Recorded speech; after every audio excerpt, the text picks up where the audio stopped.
Hey fellas, welcome to part 3 of Kinetic's 1/48 scale F-16B Iron Eagle movie build. I had to kind of think there which one I was doing.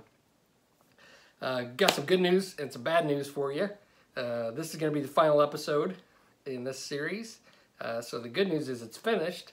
The bad news is I didn't record any of the painting.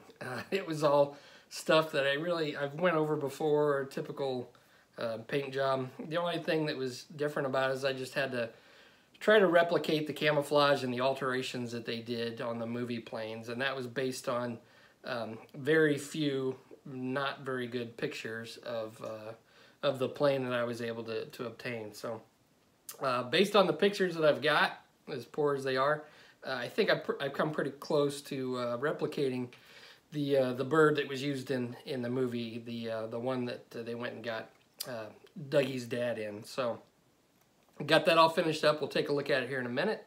Some more good news though. Let's see. The next build I'm going to be doing, I will do a full build video series on this, and I don't know. Wow, look at that. I can fit it in the whole camera.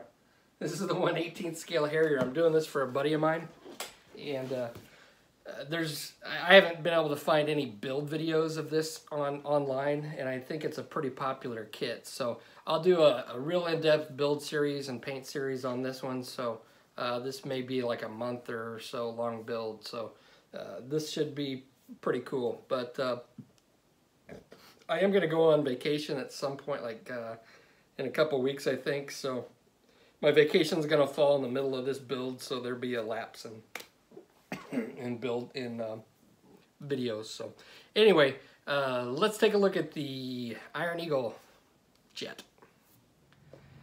All right, let's take a look at this bad boy. So let's hey, we can turn it around. Now the method I used to mount this, and I think I showed this in a previous video, was just taking a McDonald's straw and then crimping the end of it and gluing it and then shoving it up in through the exhaust with my 2-part epoxy.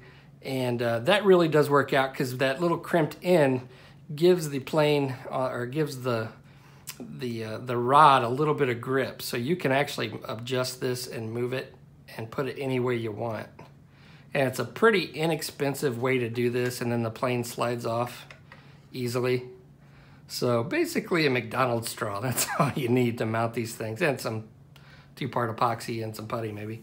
But we'll start the base. This is going to the same guy that I built my first Top Gun Tomcat for, and so I wanted to make the bases similar. So I used the same type of background, and then just took the idea for the lettering off of the Iron Eagle movie poster, which I think is pretty vibrant and gives a nice contrast to the muted colors of this camouflage scheme. Now the Israeli camouflage, obviously we got the sand color, this brown, and this green. Now the green I used to me is XF14, and then I had to mix up my custom colors for the brown and the tan, and then light ghost gray. I used some different shades of light ghost gray and dark ghost gray on the bottom.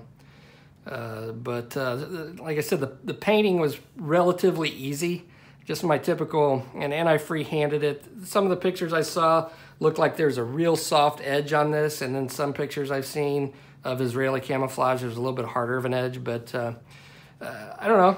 I think it turned out pretty good. Now, when I got towards the end, it was just looking really plain, and although it's not realistic, I did add some darker panel line washes just to make it pop a little bit more. Otherwise, you know, I don't know, it just needed something else, so I added some dark panel line washes. If you're a fan of those, you know, a lot of people use these on every, you know, dark panel line wash to bring out the panels on every plane. I don't typically do that, but in this case, I just thought it needed something a little extra just to bring out some detail. So I went ahead and did that. The bombs and missiles and stuff, they fit on there. I think they look pretty cool, like that. And again, they pop on and off with the magnets. But you know, one of the things when I first started building models, I remember attempting to put different bombs and missiles from a different kit onto another kit, and it seemed so difficult because they didn't match up. But when you use magnets, that's really not really an issue, because you pretty much just cut off the attachment points and and use the magnets. So that really wasn't that big of an issue. I just had to find bombs and missiles that I needed, and then obviously I got the magnets on there. So I am happy with that. Now you can actually see Doug Masters' little Wacom in there on his leg, so I'm glad I threw that little detail in. The instrument panels, because of the glare of the canopy, you can't really see much, but it's in there. But you know, looking down, you can really see a lot of that detail in there. So based on the pictures that and again, they weren't really good, but it looks like they had painted over the markings on the Israeli planes. So what I did is I went ahead and painted the normal camouflage you typically see on the F-16s. And then after I painted the tail letters, because I didn't have decals for it, I went back and I kind of I painted in a real blotchy fashion this lighter tan to cover up the previous paint to look like it had been painted over on both sides of the tail fin there.